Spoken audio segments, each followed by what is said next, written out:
Bu, mau nggak anaknya soleh? Urang nak kudu soleh. Jangan harap anaknya soleh dan solehah kalau kita salah. Ka anak kita make tiung ari inung bubudugulan. Awewe aya nu make tiung teh mun ngaji doang. Ngaji make tiung saya tahu. Isukan dilaan da. Hare ararat bayeung. Abdi mah uningan sok nganggo jeung nutara. Nutara make hek make nyengsol.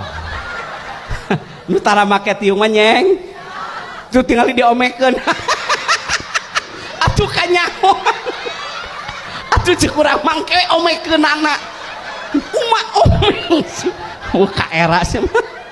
Nya aya make tiung ciga si Marsa. Tengah ngagayot gitu amit-amit. Ka era memajikan saha eta jelema teh. Kan umah ome.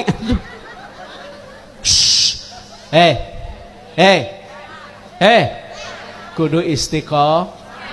Paham? Jadi doa anak yang eta investasi nu berharga. Biarlah ya anak kita tidak S1, S2, S3, yang penting mah tidak meninggalkan sholat, itu sajalah. Mau apa pintar juga kalau meninggalkan sholat mah nya. Nek naon beunghar ge teu berbakti ka indung ka bapa. 8 bulan urang teh ngaheurinan beuteung indung 2 tahun pancipinareup indung teh ku urangnya. Siapa yang harus dihormati? Ibu kan? Sampai 3 kali, betul? Begitu mulianya wanita dalam pandangan Islam, sehingga di dalam Al-Quran ada yang namanya surah An-Nisa. Betul? Makanya jangan dengarkan laki-laki. Hei, jangan tinggalkan yang baik demi yang menarik. Karena yang menarik belum tentu baik. Dah, asa dipangmenangkeun sah.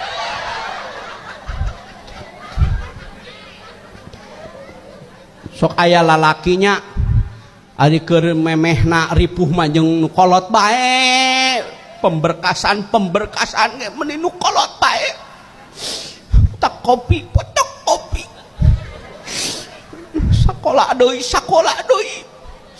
Kuateun diirit-irit pan hayangna naon ge nya da biaya pendidikan suami. Nah, ari geus jadi pejabat ke lain hati. Aya kana.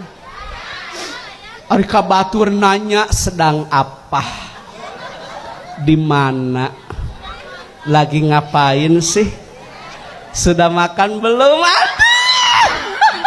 Ari pamajikannya 2 jolang. Lain seueur cadengekeun sia. Aya lah. Pokona mah diuk na teh na kursi pokona. Sebal ka lalaki kitu teh nya.